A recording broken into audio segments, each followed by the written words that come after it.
Pues muy buenas tardes, bienvenidas y bienvenidos a todos.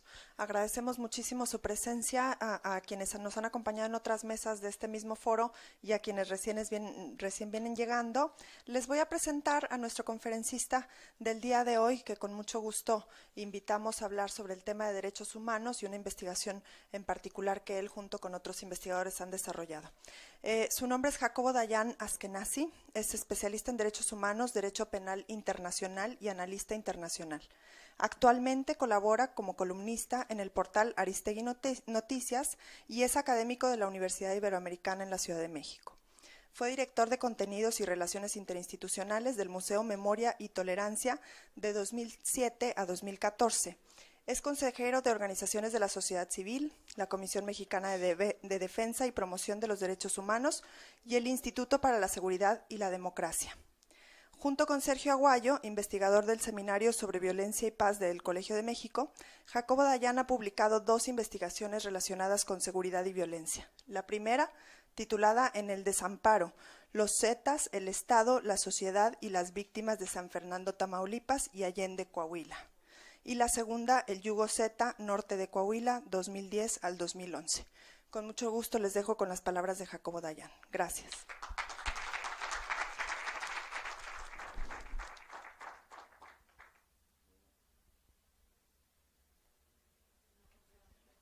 Ahí está.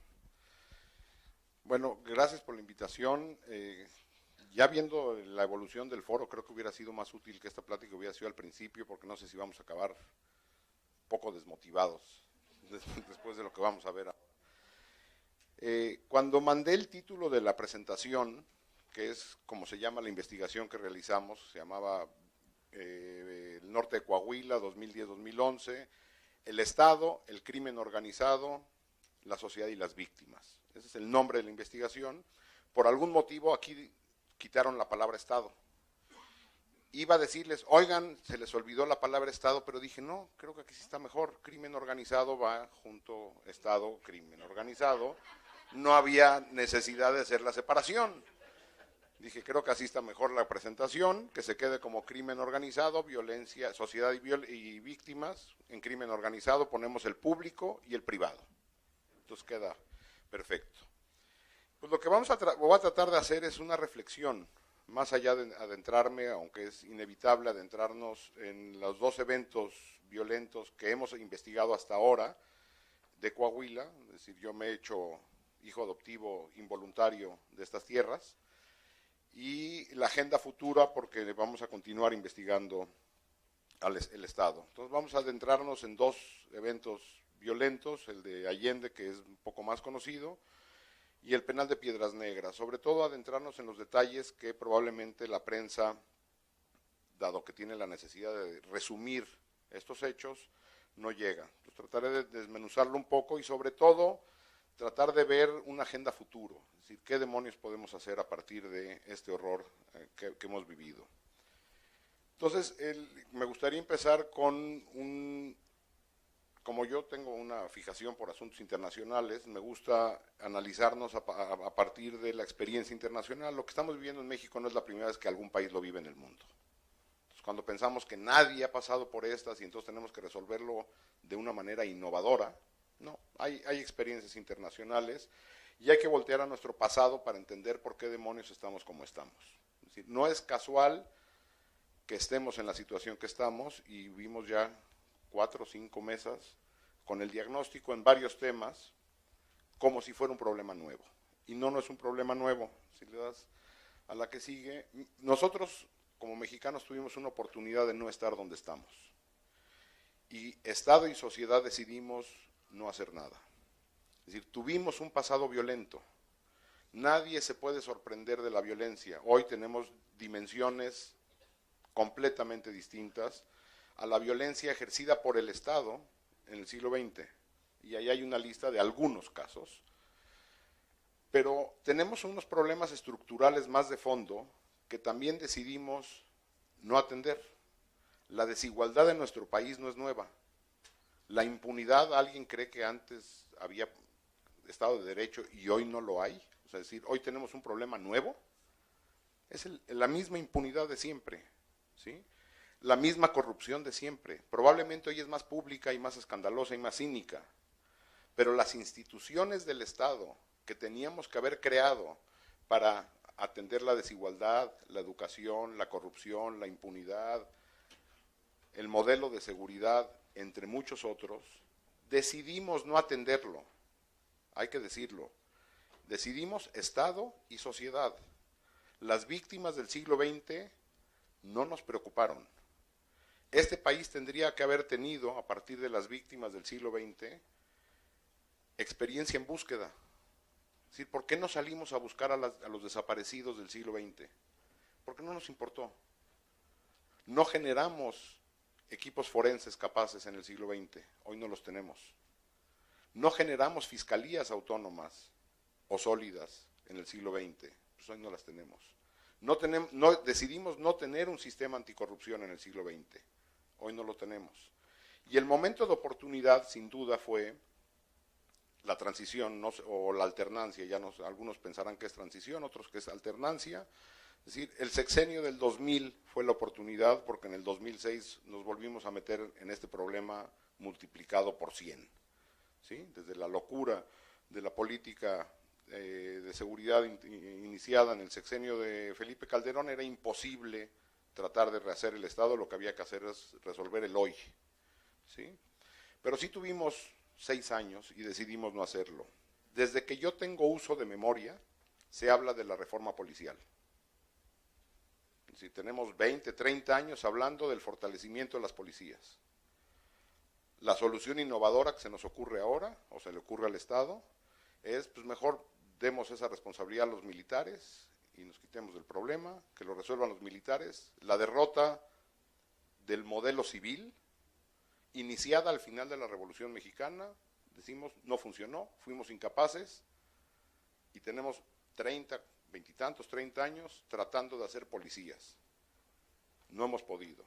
Tenemos 20, 30 años pensando que el problema es un problema de leyes para acabar con la impunidad y la corrupción, de diseño de instituciones, de fortalecerlas, de medirlas, de analizarlas. No, el problema es un problema de voluntad y un problema de ciudadanía. Ese es el problema de fondo. ¿Sí? Se pueden hacer los diagnósticos que sean necesarios. Laida decía en la mañana, y le dije después de su plática, que en México tenemos miedo de ir a la procuraduría, y hacía el símil con el enfermo que decide no ir al doctor. Bueno, pues el doctor es un asesino. Yo tampoco iría a un médico que es asesino. Pero nosotros como sociedad civil nos pasamos midiendo cosas, sin entender que el problema es un problema de voluntad política y de articulación ciudadana. Entonces, a partir de este diagnóstico quisiera entrar a la situación de Coahuila en particular. Bueno, esta fue la decisión del gobierno de Fox, crear una fiscalía que no sirvió de nada, que tenía que crear un documento. Uno de los mandatos de esta fiscalía creada en el sexenio de Fox, además de traer justicia al país, que no trajo, era emitir un documento que nos explicara la violencia del siglo XX. La FEMOS creó un documento como si fuera una comisión de la verdad. Nada más que México tiene la única comisión de la verdad en la historia de la humanidad que emitió un documento que no es público. ¿Sí? Ese documento no se puede, no hay manera de conseguirlo. Es decir, emitimos un documento que explica el pasado, que está en un cajón. Esa es nuestra decisión. Y tenemos los mismos problemas, aunado a los miles y miles y miles y miles de víctimas. ¿Sí? Y para que no se enoje el gobierno, no voy a decir lo que decimos los mexicanos, sino los expertos internacionales, para que luego no digan que nosotros los mexicanos nos tiramos al suelo y hacemos un escándalo. Esto es lo que dijo la Comisión Interamericana de Derechos Humanos en su visita a México. Dice: México atraviesa una grave crisis de derechos humanos, con particular énfasis en desapariciones y desapariciones forzadas, ejecuciones extrajudiciales, tortura, así como la situación de inseguridad ciudadana, el acceso a la justicia e impunidad. Creo que con ese párrafo todos coincidimos. Si no es suficiente el interamericano, vamos a ver qué dice la ONU. La ONU, ojo, esto es 2015, 2016, habría que sumar víctimas a esto, Dice, para un país que no se encuentra en medio de un conflicto, no estoy seguro de eso, las cifras calculadas son simplemente impactantes. 151.233 personas asesinadas, hoy ya somos más de 200.000 personas asesinadas, 230, 250, si confiamos en los datos que da el Estado. Entre 2006 y 2015, incluyendo miles de migrantes en tránsito. El tema de los migrantes es una tragedia aparte. Como casi no hay denuncia, a las cifras de asesinatos y desaparecidos habría que sumar la cifra de migrantes, que podría ser otro tanto, ¿sí? En el único informe medianamente profundo sobre migrantes, la Comisión Nacional de Derechos Humanos hablaba de 2.000 migrantes secuestrados al mes. 2.000. Entonces, a la cifra de desaparecidos, algún día tendremos que sumarle a los migrantes, no tenemos idea de la magnitud de eso. Algún día sus nietos les van a preguntar qué demonios hacían mientras este país se caía a pedazos. La tragedia de este país es de dimensiones bíblicas casi, de ese tamaño. Yo por eso les dije que mejor me hubieran puesto en la mañana. Desde 2007 hay al menos 26.000 personas cuyo paradero se desconoce. Hoy ya son 34.000. Pero esa lista sabemos que es una lista falsa. En esa lista se borra gente, desaparece gente, es doble desaparición, desaparece la persona y después desaparece de la lista. No entendemos por qué entran, por qué salen. Sin ser alarmista, en Argentina el gobierno reconoce 8.000 personas desaparecidas, esa es la cifra oficial. Los colectivos dicen que hay 30.000 o que hubo 30.000. En Chile el gobierno acepta 3.000 personas desaparecidas. Los colectivos de víctimas dicen que son 8.000. Y así nos podemos ir en los demás ejemplos. Por lo regular la tasa internacional es que el gobierno acepta al menos una tercera parte de la realidad. Al menos. Entonces, podríamos suponer, porque cuando aparece una persona muerta, por ejemplo, la borran de la lista de desaparecidos. Y eso es un error. Es decir, la persona fue desaparecida y apareció muerta. Debe aparecer en los muertos y seguir en los desaparecidos, ya no para buscarlo o buscarla, pero sí para saber que fue una persona desaparecida. Entonces, es muy probable que nuestra cifra de desaparecidos se acerque más a la cifra colombiana, 100 y tantos mil personas desaparecidas. Si el gobierno acepta 35 y acepta que borra a los que aparecen muertos, hay que ver nada más de los periódicos todos los días cuántas fosas encontramos en este país. Como decía Javier Sicilia, el país se ha convertido en un cementerio, en un camposanto. Donde busquemos, encontraremos fosas. Entonces, no son 26, hoy el gobierno acepta 34.000. Muchas posiblemente como resultado de desapariciones forzadas, es decir, con la participación del Estado. No el crimen organizado, esta narrativa de se están matando solos, en algo andaban, queda más que superada. En la evidencia, no hemos sido capaces de generar una narrativa que llegue al grueso de la población. Porque hoy todavía uno oye en la calle, con sus primos, con sus amigos, que estas cosas nada más les pasan a los malos. Y esto no es cierto. Miles de mujeres y niñas son abusadas sexualmente o se convierten en víctimas de feminicidio y prácticamente nadie ha sido condenado por dichos crímenes. Tasa de impunidad, 97 a 99% de lo que se denuncia. Esa es la procuración de justicia que hemos alcanzado a hacer en 200 años de vida independiente. Entonces, si pensamos que el problema es de hoy, tampoco estamos entendiendo el problema. En 200 años, este país no ha tenido justicia, no ha tenido un Estado de Derecho. ¿Alguien se puede imaginar alguna época de la historia cuando dijeran, bueno, es que aquí estos 14 años hubo Estado de Derecho? No, el Estado de Derecho fue diseñado, la forma en que hoy lo tenemos, para el uso político. Es la administración desde la política del aparato de justicia. Nada más 200 años. No es un asunto de que se vayan estos y lleguen otros. Se han ido estos y han llegado otros por 200 años y no hemos podido. ¿Sí? La solución no está ahí, creo entender dónde está, o supongo, pero no está en pensar que se vayan todos y que lleguen otros. El problema está en la sociedad, no está en el gobierno. ¿sí? Las policías salen de la sociedad, los gobiernos nacen de la sociedad, los legisladores nacen de la sociedad. El problema está en la sociedad, no en el gobierno, creo. Evidentemente también el crimen organizado y bueno, otra vez acaba diciendo temas de impunidad. Estos son los diagnósticos de los expertos internacionales, a los que los gobiernos mexicanos una y otra vez ha dicho que no entienden y no saben. ¿Sí? Entonces hay una negación de la realidad. Un muy amigo, probablemente alguno de ustedes lo conozca, que también tiene mucho trabajo aquí en Coahuila, Santiago Corcuera, hace una historia una analogía muy interesante. Dice que México es como el paciente que va al doctor y le dice, usted está enfermo tiene esta enfermedad, es muy seria la enfermedad que tiene que someterse a este tratamiento. Como cualquier persona, cuando nos dicen una noticia de salud de ese tamaño, dice, no, pues yo voy a ver otro doctor, ¿no? Uno va a otro doctor y el otro doctor le vuelve a decir lo mismo.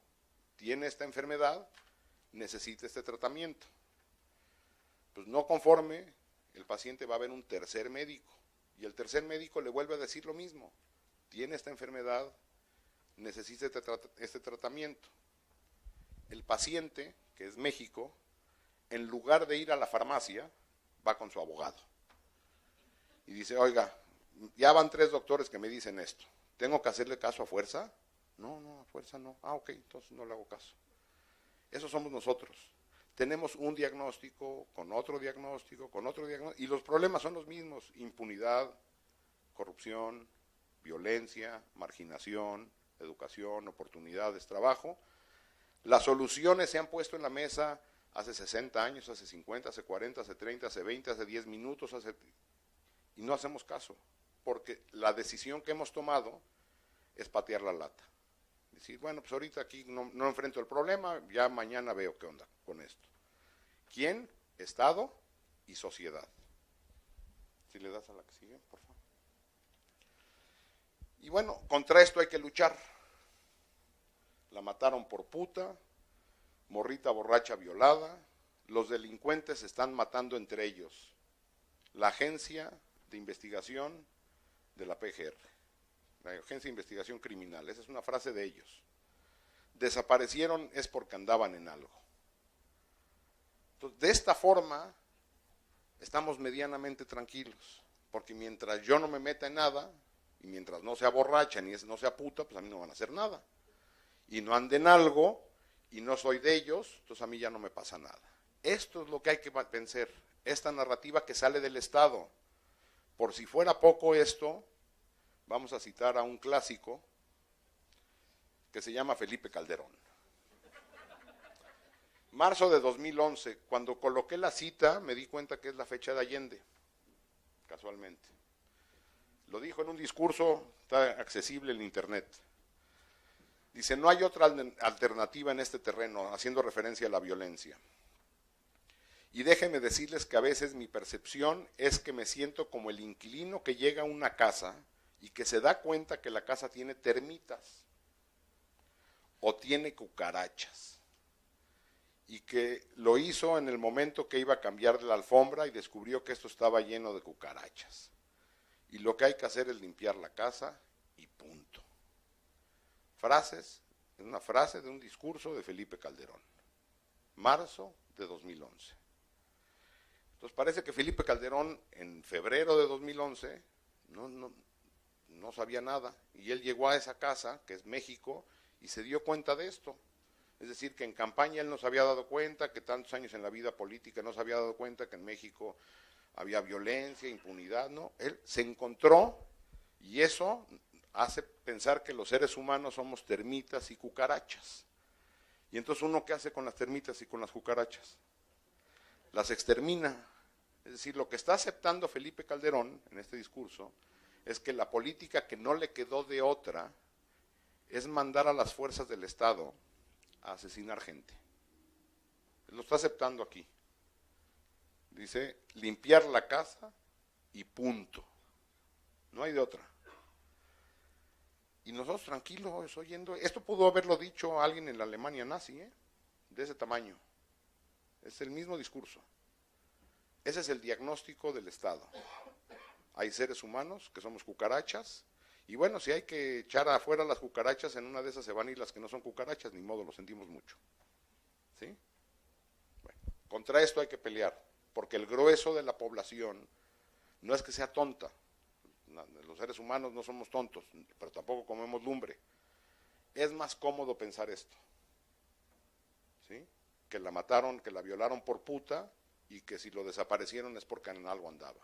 Es más, me puedo dormir en la noche más tranquilo, puedo aceptar que mis hijos se vayan de fiesta, porque si lo que entiendo yo es el horror que verdaderamente ocurre en este país y que en distintas regiones brinca en determinadas épocas, no necesito decírselos a ustedes, vivir aquí en Torreón de 2008-9 al 12-13 debió haber sido una locura, no necesito decírselos. Y ahorita están más tranquilos. Váyanse a Tamaulipas, váyanse a Veracruz, váyanse a Nayarit, a Tijuana, y al rato bajará ya y subirá, pues no sé, Chihuahua y algún otro, ¿sí? Y ahí nos las vamos llevando, porque mientras no me toque a mí, no me interesa. Ahí le das. Bueno, esto es un mapa, esta es una gráfica de las ejecuciones por región en el país, no se alcanza a ver. El verde es la región noreste del país, y es claro cómo brinca a partir de el cambio de política de seguridad del gobierno de Calderón. En 2007, 2006, México tenía la tasa más baja casi de su historia en violencia. Este cambio nos lleva a esta locura y que nos está llevando a este año. Bueno, 2017 ya fue el año más violento en la historia de México, y los primeros 2 meses de 2018, los más violentos, primeros 2 meses en la historia del país. Entonces, si no nos queda claro que el camino que estamos tomando no es el correcto, no sé qué necesitamos. ¿Seguir midiendo? O sea, ¿seguiremos midiendo? ¿Se va cayendo el avión y nosotros seguimos midiendo los metros de la caída? ¿O alguien se va a ir a la cabina a tratar de levantar el avión? Y si el piloto no quiere, pues algo tenemos que hacer los que estamos en el avión, que somos los ciudadanos. ¿Seguir esperando que el piloto reaccione? ¿O seguir midiendo la caída? ¿O hacer algo? Pero lo que estamos haciendo es contemplar la caída del avión. Ahí están las cifras. Aquí está por regiones. Si se dan cuenta, la verde es el noreste, No es la región con más, no se ve bien, no, es por estado. El verde es Coahuila. Si se dan cuenta, Durango tiene más asesinatos que Coahuila, aunque Coahuila igual ve el pico en esos años. Y ahí está por región, por región del estado. Evidentemente las zonas más oscuras son donde había enfrentamiento, ¿sí? Tanto en esta zona que era el enfrentamiento era Zetas Sinaloa, en el norte era Zetas Golfo, ¿sí? Y abajo. Y si ven el centro es mucho más tranquilo. Esto es en total, en números, pero si vemos en proporción de la población, ¿sí? Encontramos que lo más violento en proporción a la población es la zona del noreste del estado de Coahuila, ¿sí? Que es la frontera con Tamaulipas, el horror de Piedras Negras. O sea, creo yo que de la Revolución Mexicana para acá no hay evento peor que conozcamos, hay sospechas de un par más, que lo que ocurrió en el penal de Piedras Negras. O sea, el Estado mexicano se fue por los hoyos realizados en esos túneles de metal por los cuales quemaron a cientos y cientos y cientos de personas en una instalación del Estado. Estos son homicidios. Y si nos vamos a desaparecidos, ahí sí la tragedia de Coahuila destaca. Las cifras de Coahuila brincan por mucho. ¿Sí? ¿Verdad? Y ahí está en números. ¿Sí? No necesito contarles a ustedes, de 2007 empieza a subir las cifras hasta tener el pico en 2011-2012. toda esta información es información que extraje del informe que es público, ¿no? Y ahí están por municipio también. En totales tenemos Saltillo y Torreón de manera importante, y si se fijan, Piedras y Acuña. En cifras, en números, ¿sí? Con Monclova. Pero por proporción poblacional, fíjense cómo incluso, ¿dónde está? Allende no destaca. Es decir, a pesar de que en el imaginario lo que tenemos casi todos los mexicanos es Allende, si lo sacamos en proporción a la población, Piedras Negras es 3 veces Allende, no en número, en proporción de la población, y Torreón está más o menos parejo junto con Acuña, Villa Unión, Allende, Monclova, y los que brincan, ¿sí? Es Sabinas, Candela y Piedras Negras, pero sobre todo Piedras Negras. ¿Sí? Y ahí está, cuando lo vemos per cápita, Torreón, la violencia en Torreón en tema de desaparición por habitante es peor que Saltillo. Solamente cercano a Piedras, Acuña, Hidalgo, ¿sí? Y la zona, parte de la zona carbonífera. ¿Quiénes son los que desaparecen? 81% hombres, 19% mujeres. ¿De qué edades? Si sumamos los 3 de abajo, que son los que van entre 15 y 40 años, ¿sí? Tenemos mucho más de la mitad, es decir, el perfil es hombres de edad entre 20 y 35 años, de estrato social medio, medio bajo. Esa es la media, o más bien la moda, sería la moda en términos estadísticos, de la persona que desaparece. Vamos a publicar en Mes y Fracción del Colegio de México la información de los, entonces eran 4, ahora ya son 5 colectivos de desaparecidos en el Estado. Nosotros tuvimos acceso, gracias a la confianza que tuvieron los colectivos con nosotros, de entregarnos sus registros. La información más valiosa que tienen los colectivos es quiénes son mis desaparecidos. Bueno, tuvieron confianza y lo que hicimos fue una sistematización de esto, de más de 760 registros de desaparecidos, no todos del estado de Coahuila, hay que decirlo, pues muchos de los colectivos tienen personas desaparecidas en otros estados cercanos, pero son cerca de 760 personas, y la sistematización de esos registros, para que entiendan quiénes son sus desaparecidos, y cuando digo sus o nuestros desaparecidos, para que no se diga son los desaparecidos de Grupo Vida, no, son los desaparecidos de todos nosotros, ¿sí? Y si no lo entendemos así, no estamos entendiendo el problema. Bueno, en el Colegio de México, gracias a un modelo muy extraño, que todavía difícilmente puedo explicar, el gobierno estatal y la Comisión Nacional de Derechos Humanos accedieron a entregarle a un grupo de investigadores, yo no puedo hablar bien de mí mismo, pero de una institución seria, para no hablar de los investigadores, entregar sus archivos, entregar los archivos que tiene el gobierno de Coahuila, los expedientes que tiene el gobierno de Coahuila, información de la Comisión de Derechos Humanos de Coahuila, información de la Comisión de Víctimas de Coahuila e información de la Comisión Nacional de Derechos Humanos sobre la primera investigación fue la masacre a 72 migrantes de San Fernando y la masacre de Allende. En esa investigación, para adentrarnos en Allende y dejar San Fernando un poco a un lado, nos dimos cuenta que la masacre de Allende no es la masacre de Allende.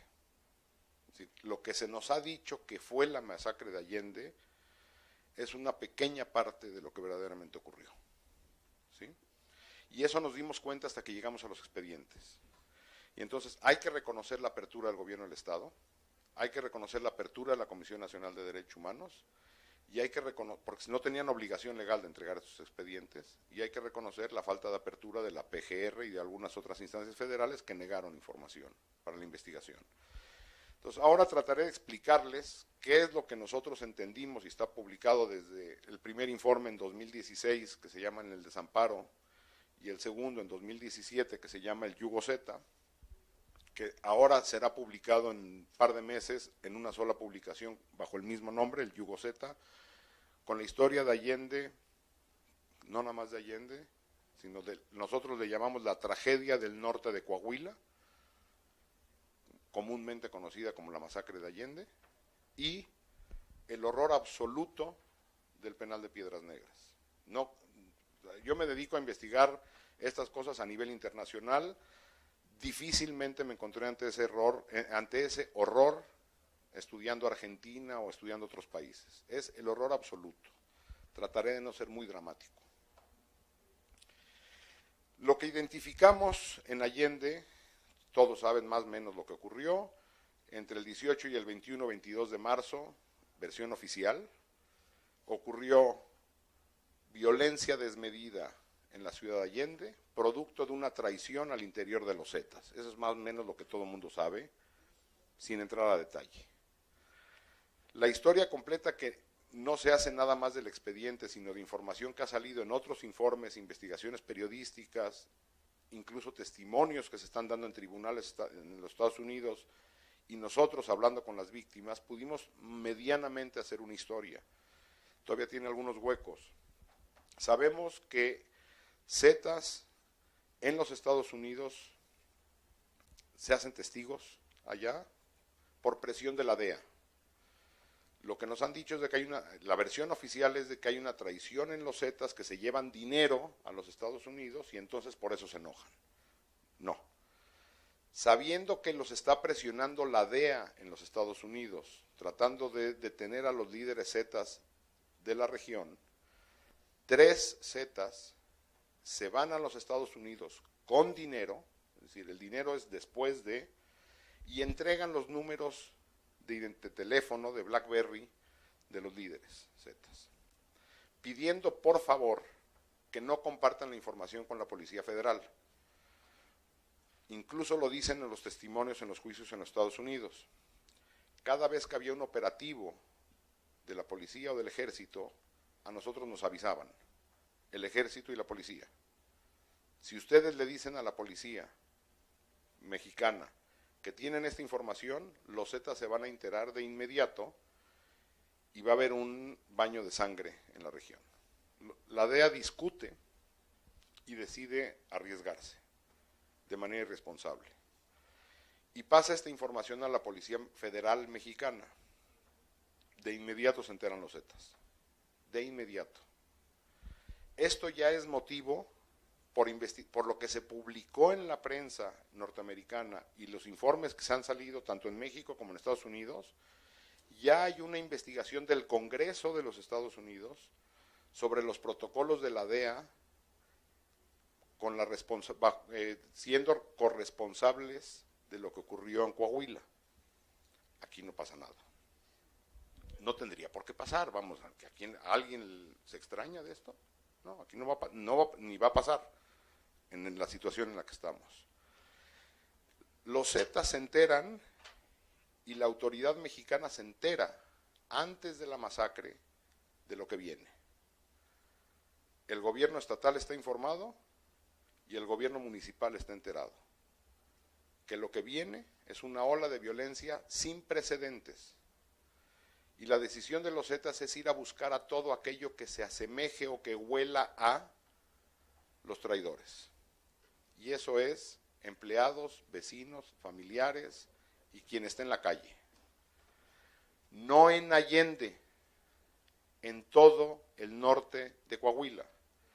Hay víctimas, tenemos víctimas identificadas de esto por testimonios y todo, en Allende, en Sabina, en Nava, en Piedras Negras, en toda la región. Evidentemente Allende es lo más visual por la destrucción de las casas, pero Piedras Negras fue peor, y ahora trataré de explicar por qué. Entonces, lo que tenemos es identificadas 42 viviendas destruidas en Allende, en un fin de semana, y por las llamadas telefónicas, es decir, tuvimos acceso a las llamadas telefónicas que hacía la población al sistema de emergencia, al 089 de acá. ¿Sigue siendo el 089? El el C4, que antes era 0 o 066. ¿Cuál es hoy? Como ya estamos todos en la nación, somos gringos, en la 911. Pero entonces era 066 o 089, ¿no? ¿Sí? Tuvimos acceso a esas listas de llamadas. En Allende hubo 50 y tantas llamadas, es decir, la población estaba muy temerosa, incluso reportando incendios de las casas destruidas, y el incendio no se alcanza a ver en el mapa acá abajo, ¿sí? En la carretera Villa Unión, de Allende a Villa Unión, se encuentra el rancho de los Garza, y ahí fueron, según los testimonios, asesinados y quemados, en la versión inicial del gobierno, todas las víctimas. Entonces dicen 35, 26, es más, el mismo gobierno no sabe contar las víctimas que están en el expediente. Nosotros que íbamos contando decimos, pues nos aparecen más de los que dicen. Entonces la cifra de 300, que por ahí todo el mundo debe tener en la mente, sale de los juicios en Estados Unidos. Lo más seguro es que fueron mucho más, no en Allende. En Allende son decenas de víctimas asesinadas en el rancho Los Garza, que se encuentra en la carretera Villa Unión. Pero en el mismo listado de llamadas, si te vas a la que sigue, tenemos las llamadas de Piedras Negras de la población. Y ahí no es el testimonio que inventó alguien, son datos que surgieron de nosotros. La gente hablando por teléfono a decir, se descompuso el semáforo de la esquina, o me robaron el carro, o lo que sea. En 3 días, ¿conocen Piedras Negras? ¿Sí? Una ciudad de 130, 140 mil habitantes. En 3 días hubo 1,425 llamadas de emergencia. 1,425. Entre ellas se reportan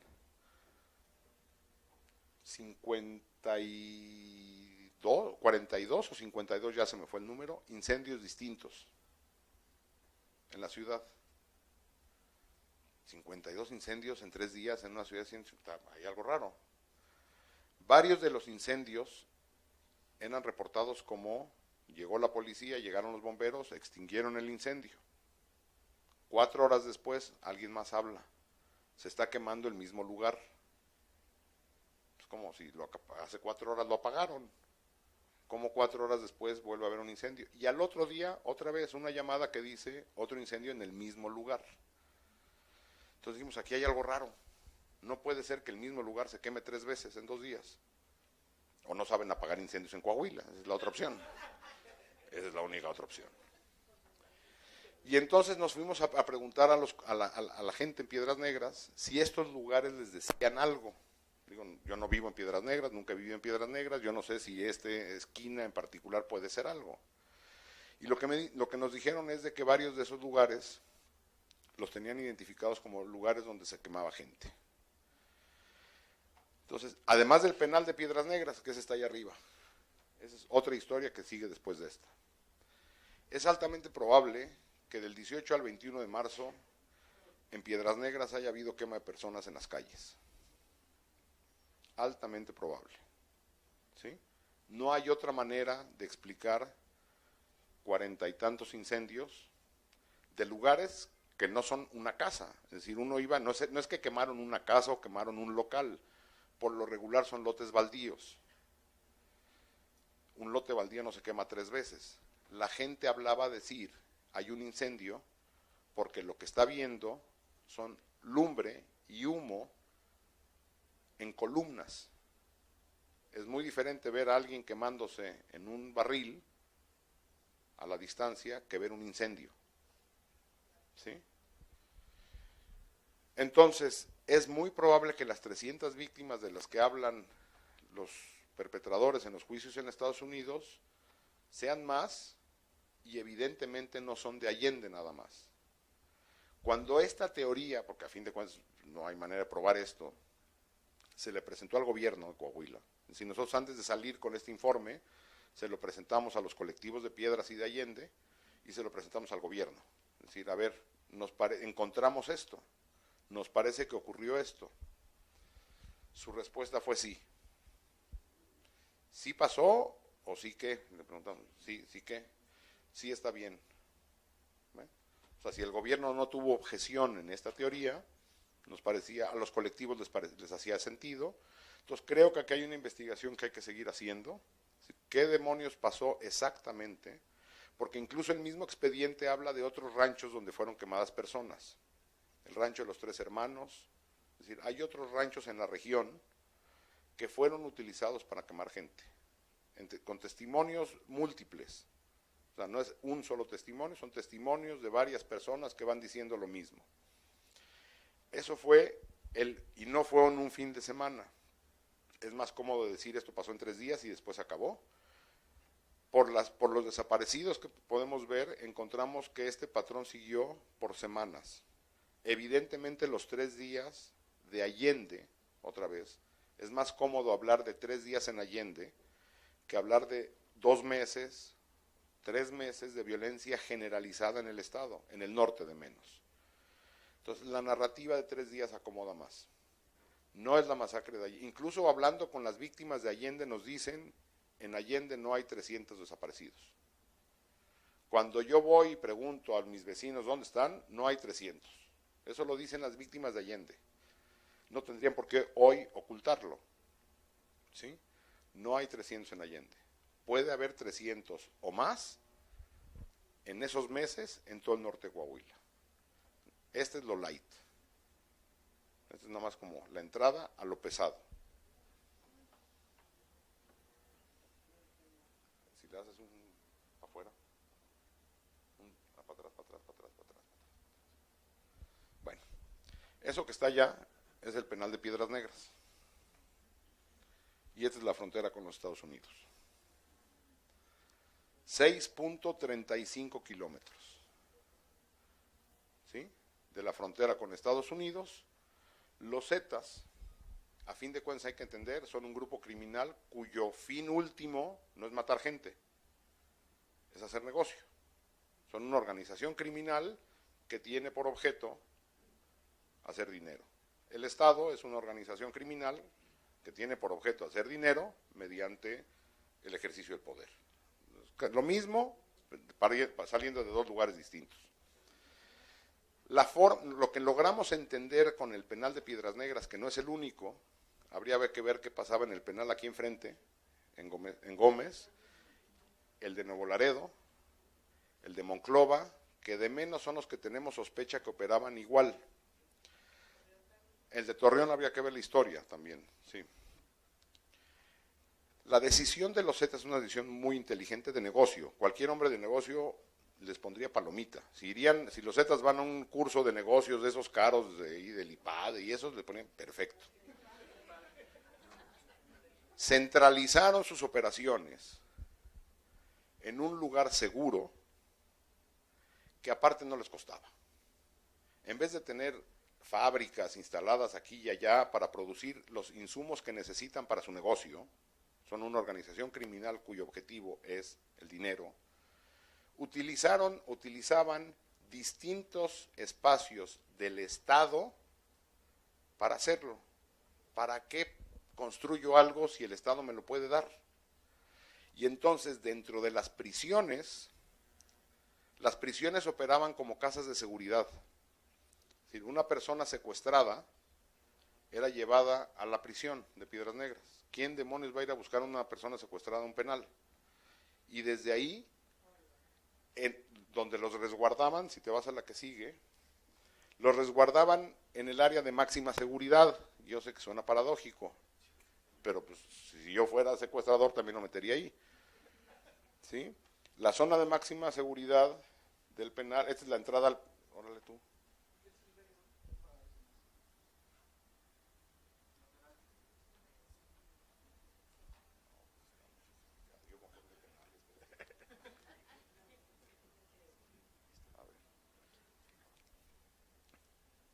Este es el estacionamiento del penal, acá están las oficinas, se entra por acá y este es el área de máxima seguridad. Ahí metían a la gente que torturaban o secuestraban. Cuando había un operativo del ejército, la marina, los jefes zetas se tienen que esconder. Pues te escondes en la cárcel. ¿Quién te va a ir a buscar una cárcel? Entonces, aquí armaban pachangas de 5 o 6 días matando vacas y bacanales, fiesta, música, alcohol, todo, allá adentro. Hasta ahí, bueno, está horrible la historia, pero hasta ahí está leve. En la zona de talleres, que es esta gris de acá, utilizaban los talleres construidos con nuestro dinero. Así, cuando hablan del Sistema Nacional Anticorrupción, a mí me da esta ternura cuando dicen se roban dinero de Sedesol. Bueno, ojalá fuera esto Sedesol. Es decir, están utilizando nuestros impuestos para matarnos, ya no más para robárselo, para matarnos. Con dinero de nuestros impuestos operaban los talleres en los que construían, en los que modificaban autos con doble fondo para meter la droga y llevarla a los Estados Unidos. Entonces, la cárcel funciona como centro de negocios. Llegan insumos, es como si fuera una maquiladora. Llegan los insumos, es de aquí, de aquí, de aquí, y aquí los armamos y luego los mandamos, como si fuera una industria. Entonces, ahí se modificaban autos, en el taller mecánico que pagábamos nosotros, metían la droga y la llevaban. En el taller de costura que se crean en los penales, alguien con muy buena idea dijo, para la reinserción social de algún investigador dijo, midió cosas y dijo, después de medir me di cuenta que lo mejor es que en vez de estar jugando fútbol, que tienen su cancha acá de fútbol, que era un cementerio, no era una cancha de fútbol, les pusieron un taller para que tuvieran un oficio los presos. Bueno, en los talleres de costura, los zetas producían uniformes militares, tirantes, fundas para pistola, funda para arma, en los talleres, perdón, ropa táctica, todo. Hacían, en el de soldadura, hacían estos picos para ponchar llantas, uniformes de militares, uniformes de policía federal, en los talleres que pagamos nosotros. Y no crean que sacaban la mercancía en la noche, en un túnel. No, no, no. Ellos controlaban la entrada.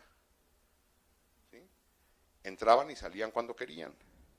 A veces, cuando estaba muy fuerte la violencia en la zona, pues yo no voy a salir solo, ¿no? Ni loco sale uno cuando hay violencia en la calle, ¿no? Sacaban a los custodios como guardaespaldas. Es decir, nosotros les pagábamos los guardaespaldas a los zetas. Esto lo sabía todo el mundo. Lo sabía, evidentemente, la administración del penal, la administración del Estado, que era responsable, y el gobierno federal. Incluso defensores de derechos humanos lo sabían. La Comisión Nacional de Derechos Humanos visitó el penal para hacer su evaluación anual. Y cuando llegó en 2011, le dijeron, no, usted no puede ni entrar acá, no sabe dónde quiere entrar, váyase. Y la CNDH dijo, ok, y se fue, y puso de calificación, la única vez en la historia de México que un penal tiene de calificación 0, del 1 al 10. Ahí los penales de México se sacan 4, 5, 3, 8, él sacó 0. ¿Le avisaron a alguien? No, ya la CNDH cumplió poniendo 0. Todo el mundo sabe. ¿Ustedes creen que dejó de llegar el presupuesto anual del penal? Pues cada mes pagaban la raya, pagaban la luz, pagaban el jardinero. Sí, el presupuesto, 160 millones de pesos seguían llegando para mantener la operación criminal. Si ahí acaba la historia, está horrible. No, ahí no acaba la historia. Metían gente al penal, aquí pusimos los camioncitos, los paraban aquí enfrente de la torre de vigilancia número 6, bajaban a la gente, la mataban y la quemaban en el penal. Es decir, el penal era un campo de exterminio subsidiado por el Estado mexicano a 6 kilómetros de la frontera con los Estados Unidos. Hace rato oía que decían que había que ver qué hacemos y si denunciamos y si avisamos y si le decimos a la sociedad lo que está pasando. Pues si ya salimos a decir que se roban no sé cuántos millones, si ya salimos a decir cada semana que ahora robaron esto y ahora se llevaron esto y la estafa maestra y la Casa Blanca y cada semana hay un escándalo. Que el endeudamiento de 30,000 millones de Moreira, que si falsificaron papeles y no pasa nada. Si salimos a decir que desaparecieron 43 estudiantes y no pasa nada. Si salimos a decir que había un campo de exterminio subsidiado por el Estado, donde fueron asesinados entre 2009 y 2012 cientos de personas, imposible saber cuántas, entre ellas rivales de los Zetas y también población civil que no tenía nada que ver. Si la política y la lógica es sembrar el terror para poder hacer negocio, yo necesito sembrar el terror desapareciendo civiles. Al primo, a la mamá del que no me pagó la extorsión, al vecino del que me vio feo, al que confundí con no sé quién. Cientos de personas fueron asesinadas en este penal y es muy probable que no haya sido el único penal del país. ¿Sí? El mismo expediente arroja indicios para pensar que ocurría lo mismo, de menos, en Nuevo Laredo y en Monclova. De menos. ¿Sí? Sabiendo lo que ocurría en Gómez, es altamente probable que ocurriera lo mismo de la banda del otro lado. ¿Sí? Pero de menos, este penal tenía vínculos con Monclova y Nuevo Laredo. ¿Sí? Y esto estuvo operando, uno dijera, bueno, es que ya al final el Estado mexicano dijo, hay que intervenir, hay que resolver esto es inaceptable. Uno esperaría eso, ¿no? No, un buen día los Zetas se fueron, todos, 129 que había ahí adentro, se fueron por la puerta, ¿sí? Caminando, y había camiones esperándolos como si fuera en la escuela cuando nos llevaban de niños al museo. Salía uno de la escuela, los niños se subían a los camiones y se los llevaban al museo, así. Un buen día, en septiembre de 2012, 129 Zetas se van por la puerta y se van. Y entonces sí, ya se acaba la violencia en el penal. Nosotros documentamos 400 fugas en septiembre entre agosto, septiembre y octubre de 2012 de distintos penales del noreste del país. ¿Sí? Lo que sabemos es de que en esos meses había un enfrentamiento Golfo-Zetas muy fuerte y los Zetas necesitaban refuerzos. Y entonces se dan las fugas. ¿Quién es responsable de esto? Pues los Zetas son responsables. Pero yo no me puedo sentar con los Zetas a decir que dejen de matar gente. Yo necesito sentarme con el Estado. Quien tiene que garantizarme la seguridad es el Estado.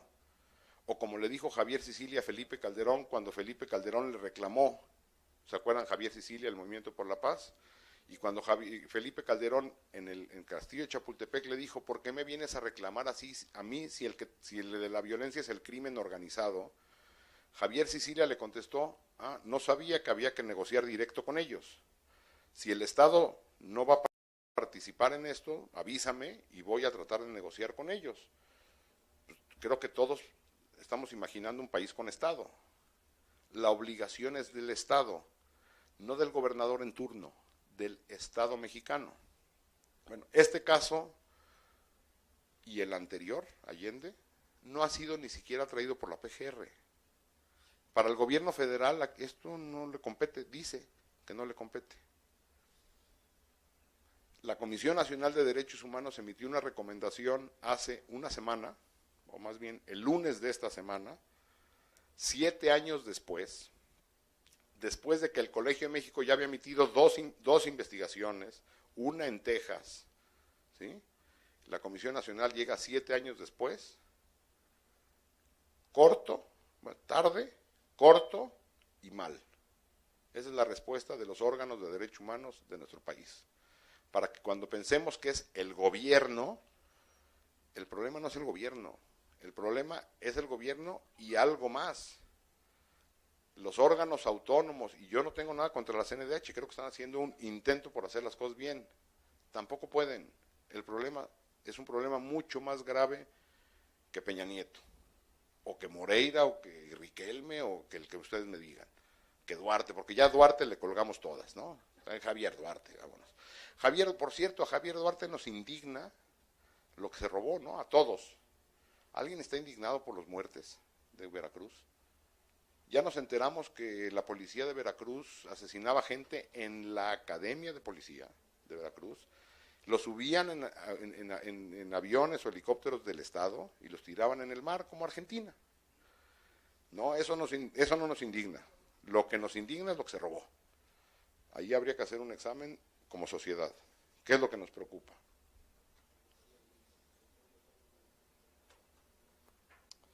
Bueno, ¿qué va a seguir de menos en el Colegio de México? Nosotros vamos a continuar investigando este año la laguna. Hay un compromiso por parte del gobierno del Estado y de la CNDH, sigue el compromiso de entregarnos información y nos vamos a centrar en la laguna y en Saltillo, ¿sí? En la región de la capital, a ver si podemos acabar este año y si no acabaremos a principios del año que entra, y al final de esto tener un mapeo de los años de mayor violencia en Coahuila, junto con un análisis de la sociedad civil.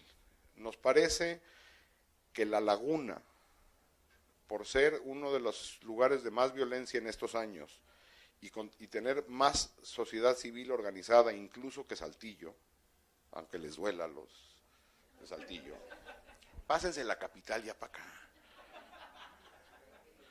¿o no? Aprovechen que tienen gobernador de la región y tráigansela para acá. Aquí ya tienen, allá tienen a los haraperos, aquí tienen ustedes al Santos. Creemos que al haber más sociedad civil sólida en la laguna, se puede hacer un análisis de cómo reaccionó la sociedad civil ante los años de violencia. Y hacer un análisis diferenciado. ¿Qué hicieron los colectivos de víctimas? ¿Qué hizo la iglesia? ¿Qué hizo la academia? ¿Qué hicieron los empresarios? Y entonces ver cómo la sociedad ante la falta del Estado algo hizo. ¿Sí? Eso es lo que vamos a seguir haciendo. Ahora trataré de terminar con algo menos dramático, no por eso corto. Cuando decíamos afuera que después de esto ya no hay nada que hacer, entonces las alternativas son el suicidio colectivo, o nos vamos todos a vivir a Finlandia, esas son nuestras, o seguir con el infierno, o nos vamos a Finlandia, o nos suicidamos, parece que no hay otra alternativa. Yo creo que hay una agenda de mínimos que tendríamos que abrazar toda la sociedad civil. No quiere decir que sean los únicos, estos son los que a mí se me ocurren o me parecen más relevantes. Evidentemente se tiene que replantear el modelo de seguridad. No podemos empezar a hablar de procuración de justicia y todo siguiendo acumulando muertos. Parece que hemos aceptado que vamos a seguir matándonos y bueno, lo único que queremos es que haya justicia. No, no, no. Primero hay que parar la masacre. En el país sigue habiendo una masacre. El modelo de seguridad está probado que es fallido. Tenemos que tener una agenda clara. Y para eso no hay que ir a hacer nuevos diagnósticos. Los expertos en seguridad tienen propuestas concretas en la mesa. Falta voluntad. Necesitamos una fiscalía independiente. No hay país del mundo que no tenga una fiscalía independiente. Necesitamos una fiscalía independiente junto con un mecanismo internacional. No hay manera, dada lo que se ha vivido 200 años de impunidad, que una fiscalía sola pueda resolver, o las fiscalías estatales. Necesitamos algún tipo de mecanismo de acompañamiento internacional que puede ser muy sólido como el guatemalteco, o de acompañamiento un poco más lejano como lo propone el Alto Comisionado de Naciones Unidas para los Derechos Humanos. Simplemente un mecanismo asesor. El modelo guatemalteco es un mecanismo que participa, cualquier modelo, pero no podemos aceptar nada más. Ya, ¿cuántos órganos autónomos tenemos? En teoría el Instituto Electoral es autónomo, ¿no? ¿Sí o no? En teoría. No, mañana te crean una fiscalía autónoma, si ese es tu problema te la crean, y va a operar como el Instituto Electoral, o como el INE, o como el INAI, no alcanza. Necesitamos la autonomía y un mecanismo internacional. Si no, va a ser autónoma y no va a funcionar, nos vamos a tardar otros 15 años y estaremos en otro foro acá discutiendo qué hacemos con la autonomía de los órganos autónomos. Y creo que dada los niveles de violencia que se han alcanzado en este país, donde evidentemente estamos ante crímenes contra la humanidad, no alcanzan los tribunales nacionales. Necesitamos que los máximos responsables de los crímenes mayores sean juzgados en un tribunal internacional, porque eso manda el mensaje no nada más a México, sino a la comunidad internacional. Ahora, eso no es suficiente. Si mandamos maquilar la justicia, que es más o menos lo que haríamos acá en este modelo, es decir, nosotros con alguien y alguien de fuera, necesitamos narrativa que genere cohesión social. Si no tenemos narrativa, ustedes pregunten en las universidades, no se vayan a las primarias, yo soy profesor universitario y cada semestre les pregunto lo mismo. ¿Cuál es el hecho traumático más importante del siglo XX en términos de violencia en México? Entonces, unos dicen Acteal, otros dicen el 2 de octubre Tlatelolco. ¿Cuántos murieron ahí? No, di un número, tienes la misma información que yo, no importa. Lo que digas, ¿cuántos quieres? ¿Cuántos murieron en Tlatelolco? 300, ¿qué otro? Es como subasta esto, 300, ¿alguien más? 500 por allá, vendido 2000, no tenemos idea. ¿Qué dice de una sociedad que su evento traumático más importante del siglo XX, no tengamos idea ni qué pasó ni cuántos murieron? Queremos llegar 30 años después y que nos digan cuántos desaparecidos hubo en México del 2006 al 2000 no sé cuánto. Y así un señor aquí parado y otros ahí diciendo 35,000, 40,000, 50,000. No podemos darnos el lujo de volver a perder una oportunidad. Necesitamos llenar el país de comisiones de la verdad. Una gran comisión de la verdad que genere narrativa, que no genere responsabilidades jurídicas, que nos explique a los que viven en Torreón y los que viven en Acapulco y cuál fue la violencia que vivieron ellos. Y esa responsabilidad es de todos. ¿Cuántas películas hay del Holocausto? Ya deben estar hasta aquí. Es decir, otra y otra. Si yo les tuviera que decir cuáles son las películas de la violencia mexicana, ¿cuáles me dirían? ¿Qué otra? ¿Cuántas de la Argentina? A mí me parece la mejor de todas la trilogía de Luis Estrada. El infierno, la dictadura perfecta, la ley de Herodes, la dictadura perfecta y el infierno. El infierno me parece que es el retrato de nuestro país. Pero de la violencia argentina hay decenas de películas. ¿Cuántas canciones no hay de la dictadura argentina? Cientos de películas, la historia oficial de La Noche de los Lápices, es brutal, Garage Olimpo, ¿cuántas canciones hay? Vamos, de la violencia del siglo XX hay soundtrack. Los jóvenes de los 60, 70, 80, no, de 60 no había nacido, pero no era joven. 70, 80, había música de esa época. ¿Cuál es la música de nuestra violencia? ¿El narcocorrido? ¿Eso es lo que queremos? Es decir, la construcción de narrativa no le corresponde nada más al Estado. Nos corresponde a todos. Cineastas, músicos, obras de teatro. ¿Cuáles son las novelas de nuestro horror? No tenemos. Y lo poco que hay no se difunde. ¿Sí? Por eso, ¿quién lo ha leído? ¿Cómo hemos difundido esas películas? Porque el otro día me decían, es que hay un gran documental de no sé qué. ¿Quién lo vieron? Lo vieron 6. ¿Sí me entiendes? Es decir, esta construcción de narrativa es central en el futuro de este país. Si no, en 60 años, otra vez habrá alguien aquí diciendo, en el 68 se perdió una oportunidad y luego se perdió otra oportunidad aquí y no creamos instituciones y no creamos narrativa y no creamos... Y yo creo que el mundo de hoy ya no da para eso. Y entonces hay que llenar el país de comisiones de la verdad, exigirle a los estados, no que suelten información, que se cree una comisión de la verdad con personas independientes a las que se le entregue información y haga narrativa. Como ocurrió en Guatemala, en El Salvador, en Perú, en Argentina, en Chile, en Colombia, en toda Sudamérica y Centroamérica. Bueno, ¿qué somos más idiotas nosotros? No, yo no lo quería decir.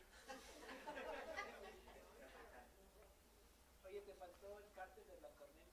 No, hay montones. A ver, ¿cuál creo que sea el reto? Si hay solución. Y la solución es articularse, articularse y articularse. La historia de nuestro país es una historia de luchas fragmentadas. Y los empresarios por acá, y las víctimas por acá, y la academia por acá, y el otro por allá, y el otro por acá. Creo que lo que se está dando en Coahuila, no lo veo en otros estados del país. Que este foro haya miembros de comunidad empresarial, organizaciones cívicas, academia, estén invitados colectivos de víctimas, no hay en otros estados del país. La articulación entre colectivos de víctimas con sus diferencias, ahí está. Lo que se necesita es una agenda mínima a la que lleguen los distintos actores, y ahí sí, la solución no hay. Esto no se resuelve en change.org. No se resuelve en Change. Esto no se resuelve en Twitter. Esto no se resuelve con un periodicazo. Esto se resuelve en la calle. Y no estoy llamando a la violencia ni a la insurrección armada, no. Lo que hice fue poner 4 ejemplos. Arriba a la izquierda, y no son fotos del 73, para que no digan, es que vino a traer unas fotos del 68, y no. Todos tienen un mes a lo más.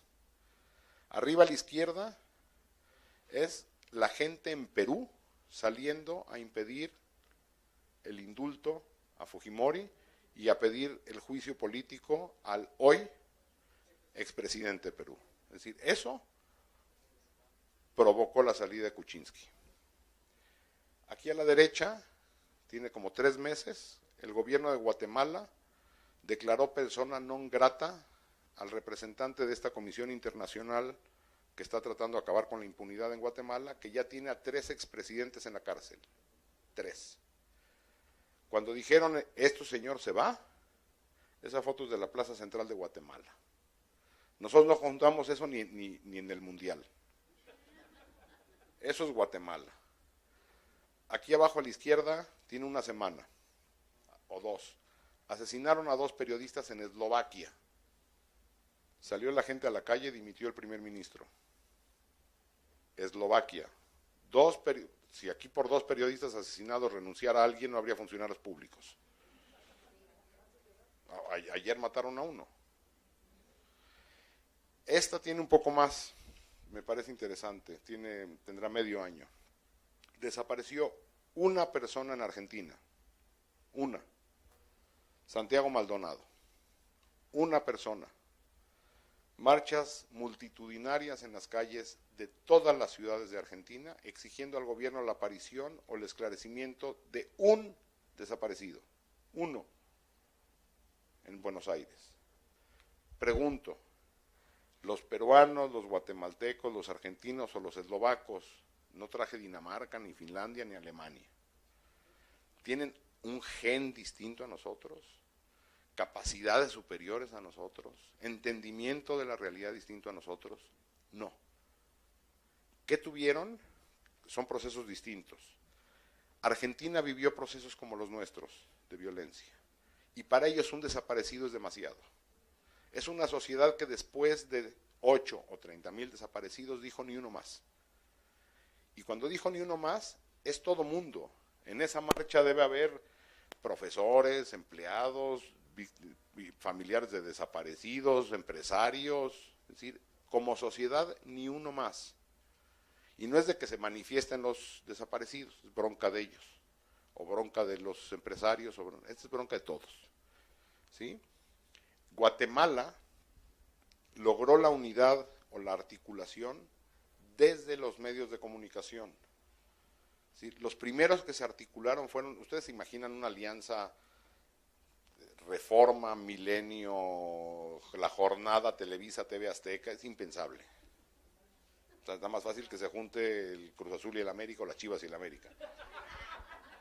Entonces, se articularon por la violencia a los periodistas, dijeron ni un periodista más, se articularon ellos y empezaron a sumar empresarios, y empezaron a sumar a sectores sociales, a la iglesia ya estaba movilizada desde los 90, a una agenda mínima de todos los guatemaltecos.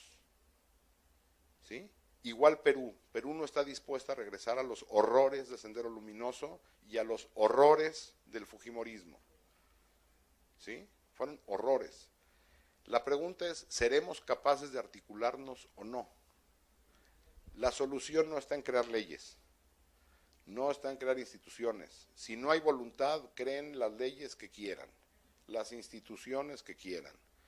Si hay voluntad, discutimos las leyes, discutimos las estructuras, lo que no hay es voluntad. Decía aquí que no le prestan información el miembro del Comité Ciudadano de Participación Ciudadana, que hay facultades que les da la ley y el Estado no les da la información. Bueno, y luego, o sea, la solución es venir a decir un foro, no me estoy quejando de él. Es decir, ¿por qué no convoca a la población a que salgamos a decir, a ver, se acabó, fin, ¿cuánto más vamos a aguantar? Y si no creamos sociedad civil, no vamos a tener nada, nada. No va a haber un gobierno que de buena onda diga, sí, pues ya, órale, ya dejen de robar un rato. Y en 200 años no lo hemos tenido. Si no nos articulamos de esta forma, no hay solución. Creo que Coahuila tiene condiciones distintas a otros estados del país. Pedir esto en Tamaulipas, en Veracruz es imposible. Vamos, pedirlo en la Ciudad de México, que los chilangos nos gusta darnos nuestro taco de que somos el primer mundo y nosotros somos los liberales y somos peores. Allá no articulamos, este evento no se hubiera podido hacer en la Ciudad de México. ¿Tú crees que podías, que la Ibero convoque a la Coparmex y a la no? O no lo he visto yo. ¿Sí se puede? Casi. En un espacio público, porque se juntan en secreto. Ah, no, en secreto son cuates todos. Pero ya cuando hay que hacer un pronunciamiento público, dicen, no, a mí no me apuntes. ¿Sí o no? A mí no me apuntes. No, yo con gusto voy a las juntas. Pero a mí así en una hoja juntos, no. No, Ayotzinapa y yo, no, juntos no vamos. Aquí se está dando, creo que en Coahuila está ocurriendo algo que no ocurre en el resto del país. ¿Sí? Entonces, la oportunidad de la articulación está acá. No hay un ejemplo de un estado que dijéramos, bueno, vamos a tomar el modelo de Nayarit o el de Baja California. Las condiciones están dadas en Coahuila. Se vivieron años de horror. Hoy las condiciones de seguridad son mejores, no porque hayan hecho políticas públicas buenas, no. Es decir, porque los otros se fueron. No, están en Tamaulipas. Entonces váyanse aquí junto. O váyanse a Durango, nada más que en Durango no reportan. Durango es como Copenhague, ellos creen que ahí no pasa nada. Entonces, aquí hay, creo, condiciones para hacerlo. Junten, ya están articulados. Organícense, y ahí está la agenda, o pongan ustedes la agenda, no hagan una agenda de 200 puntos, porque 200 puntos y ninguno es lo mismo. ¿Sí? Para terminar, ya no sé ni qué sigue. Dicen que después de 40 minutos de que alguien habla ya no sabe lo que dice y el que oye ya no sabe lo que oye. Bueno, lo que quería era, por si no los conocían, decir quiénes son los colectivos de víctimas. La sociedad tiene que abrazar a estos colectivos. No puede ser que Grupo Vida vaya metafórica y realmente con sus uñas a escarbar la tierra y la sociedad coahuilense los vea y les aplauda y les diga estoy orgulloso de ti. Dicen que los huevos con jamón, la gallina colabora, pero el cerdo se compromete. ¿Sí o no? La gallina colabora, pero el que apechuga es el cerdo. Entonces a Silvia ya no le digan, ay, estoy muy orgulloso de ti. No, yo, ¿dónde le entro? ¿Sí? El trabajo que ellos hacen verdaderamente está salvando el país. Silvia y las 1000 Silvias que hay en el país. Necesitan conocerlos, acérquense y hagan suyos sus proyectos. Ahí están. No los puse en orden de importancia, sabiendo los problemas que luego suele surgir esto, dije los voy a poner en los años que fueron surgiendo. El primero surge en Saltillo, que es Fundec desde el centro de Fray Juan de Larios, después surge Grupo Vida, casi en el mismo año surge Familias Unidas en Piedras Negras, al año siguiente a las de Esperanza, y recientemente una asociación que desconozco, sé que existe pero no los conozco, ahí están, también están en La Laguna. Hagan los propios, verdaderamente el trabajo que hacen con un poco de apoyo de sectores empresariales y todo sería mucho más fructífero y tendría más impacto, porque ya no es Silvia diciéndole al gobernador, es la sociedad de La Laguna exigiéndole al gobernador que resuelva el tema de los desaparecidos y el tema de la corrupción y van todos, y no en lo oscurito, en el espacio público. Esto se resuelve en el espacio público. Ahora, también para que vean que no están solos, hice una lista de los que me acuerdo que somos organizaciones o academia fuera de Coahuila que está trabajando en Coahuila. ¿Sí? Algunos sí son, como por ejemplo la Casa del Migrante Saltillo, son de acá. Todas estas organizaciones hacen trabajo permanente en Coahuila. Es decir, la capacidad de articulación rebasa incluso al estado de Coahuila. ¿Sí? Y después puse una lista incluso de academia. ¿Sí? Ahí hay organizaciones nacionales e internacionales con trabajo permanente en Coahuila. Y después puse una lista de medios de comunicación no nacionales que tienen trabajo permanente en Coahuila. ¿La que sigue? Todos esos medios de comunicación internacionales tienen trabajo permanente en Coahuila. No cualquier estado tiene esto otra vez. El impacto que puede hacer Coahuila dentro y fuera, a nivel nacional e internacional, es de este tamaño. Y otra vez, no es de que sean periódicos que han hecho un reportaje de Coahuila. Trabajo permanente. Estas son las universidades, las de arriba son las locales, y abajo están las universidades nacionales que hacen trabajo en Coahuila permanente. No es poco.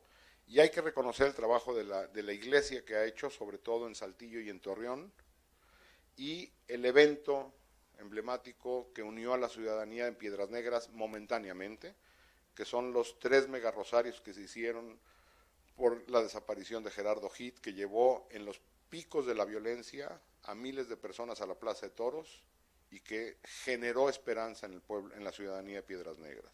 Es decir, hay que sumar a estos, la academia, la iglesia, los empresarios, ahí están. Los grupos empresariales que hasta hoy han tenido una participación en el tema de la violencia, de menos en víctimas, probablemente han estado cerca en políticas de seguridad, pero tendrían que abrazar más. Lo que les toca por ahora es la ley de declaración de ausencia, que ha sido mucha bronca entre el sector empresarial. Tendrían que discutirlo con gobierno y con víctimas.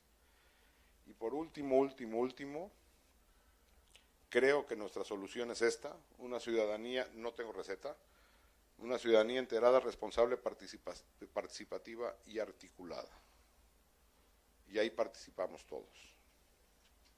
¿Sí? No tengo soluciones. ¿Sí? Creo que ahí está la agenda. No sé si haya preguntas.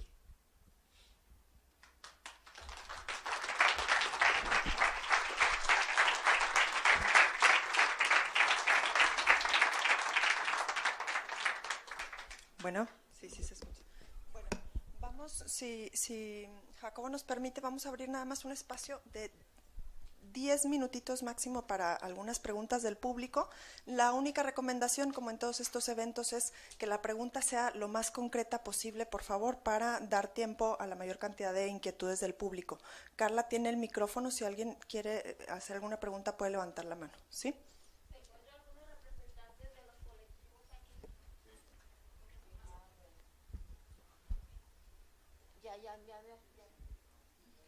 Gracias.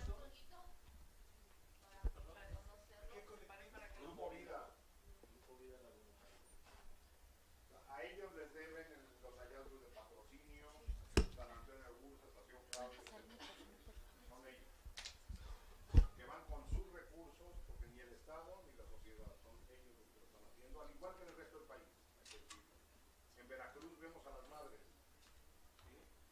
Vemos a las madres en Veracruz, en las colinas de Santa Fe, y los funcionarios del Estado sentados tomando un café. Igual en Guerrero, igual en el resto del país, en todo el país. Acá. ¿Por qué el gobierno de Coahuila inicia dándoles la información a ustedes esta investigación, si ellos son el crimen organizado? Yo no dije que el gobierno de Coahuila sea el crimen organizado, yo dije que el Estado mexicano es el crimen organizado. Yo le hice la misma pregunta a Rubén Moreira. Es decir, cuando surge el proyecto y decidimos que Allende podía ser una buena un buen tema de análisis. Nos acercamos al gobierno y el gobierno de inmediato dijo que sí. Cuando entregamos el primer informe en 2016, aquí en la universidad, bueno, aquí no, en Saltillo, en la Autónoma de Coahuila, en la universidad, nosotros entregamos el informe y pensábamos que ahí terminaba el proyecto. Los colectivos de víctimas ahí presentes comprometieron al gobierno a que continuara el proyecto.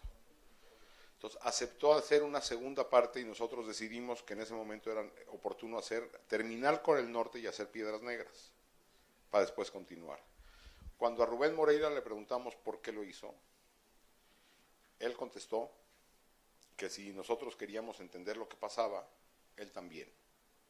Eso es lo que él contestó. ¿Qué creo yo? Yo creo que empieza a haber un temor entre la clase política, no al linchamiento público, no a los reportajes periodísticos, no a la Procuraduría General de la República y mucho menos a las Procuradurías estatales. Empieza a haber un temor más que fundado en algún día ser llevados a un tribunal internacional. Es decir, que la Corte Penal Internacional abra una investigación sobre lo que está ocurriendo en México cada vez es más probable. No por lo que hizo Guadiana, no lo conozco, pero bueno, lo que él presentó en la Corte Penal no sirve de nada. Ha habido dos comunicaciones importantes y cada vez hay más políticos mexicanos, incluyendo el presidente de la República, temerosos de acabar en un tribunal internacional. Entonces yo creo que esto es una forma de decir, yo hice lo que pude. Podrán acusarme de incapaz, pero yo lo que pude hacer lo hice. Esa es mi lectura, no te lo podría asegurar. Hablamos con el actual gobernador, Riquelme, una vez que terminamos el informe pasado y dijo, el proyecto continúa. Entonces podemos pensar que van a seguir llegando expedientes. El ejercicio de Coahuila ha funcionado a nivel nacional. Es decir, se dieron cuenta que estos informes no acaban diciendo tal persona es responsable de tal asesinato. Lo que queremos es entender, ya que la justicia haga su trabajo, no es trabajo de la academia. ¿Sí? Entonces sí había un temor, creo yo. Cuando empezó la inseguridad, sí formamos un grupo por la paz, que nos reuníamos en la Plaza de Armas, afuera de donde estaba la presidencia. En aquel entonces allí se ponía también. Aquí en Torreón. Aquí en Torreón. Entonces, hubo varias cosas, ¿eh? La mayor parte de gente que iba era porque ya estaba sufriendo una pérdida, ya le habían quitado un ser. Los demás sí nos extrañaba mucho, por miedo, porque empezaron también a asustar a la gente y muchas no iban por miedo. Pero los que ya iban es porque ya habían perdido algo. Entonces, tratamos de ver a Olmos. De hecho, hubo una reunión y nos reunimos con Olmos y estuvimos hablando al respecto. Una de las cosas que me llamó mucho la atención de Olmos cuando estaba platicando es que dijo, es que hay cambios, que si se dieran ahorita la gente no los aceptaría. Solo en determinadas condiciones aceptan cambios. Entonces, uno de esos grandes cambios que a través del tiempo pude ver fue la introducción de la ideología de género, que en una situación como estaba antes no se hubiera aceptado, pero en estas situaciones sí. Y de hecho la ideología de género fue introducida para control de la población. Perdón, le voy a pedir nada más pero que no se extienda mucho en el... Ya. Gracias. Sí, nada más quería... Yo sugiero que la agenda la pongan ustedes, que no la pongan ellos. De acuerdo, gracias.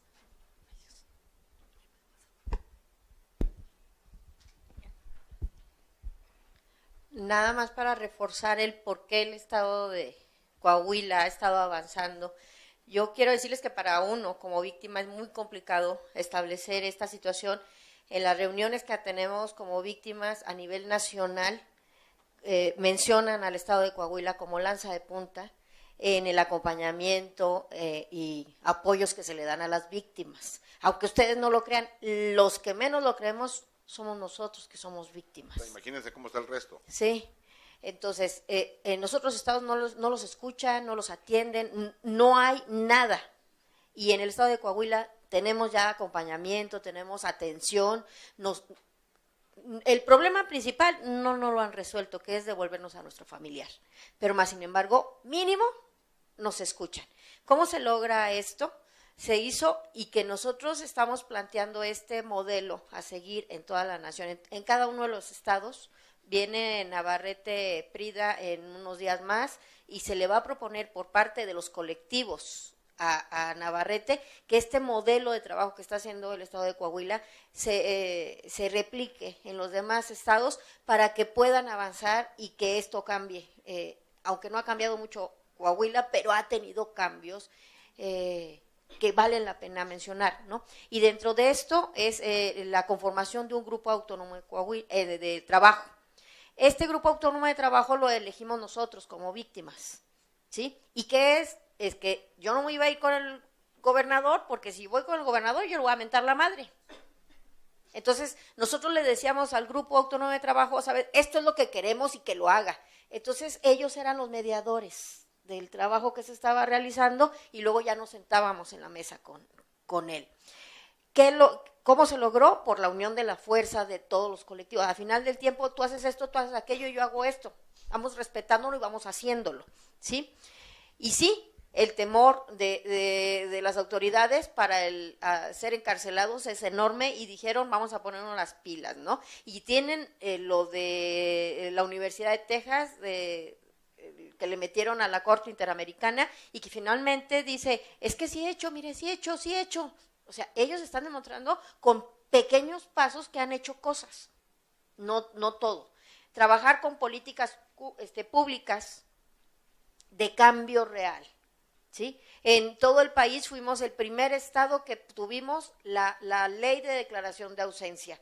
La promovimos, la hicimos como familias y Rubén Moreira la aprueba. El plan de exhumaciones lo hicimos nosotros y lo aprueba Rubén Moreira y somos el primer estado por eso somos punta de lanza en todo el país. Y que este modelo se replique en lo demás, eso es lo que queremos. ¿Cómo? Con presión lo hicimos y con presión pretendemos que esto se replique en todos los estados. ¿Cómo se pudo lograr esto? Conociendo. El conocimiento de las leyes. Nos pusimos a leer, nos pusimos a conocer a qué tenemos derecho y para así saber cómo presionar. Es lo único que puedo decir. Muchas gracias. Yo no agregaría mucho.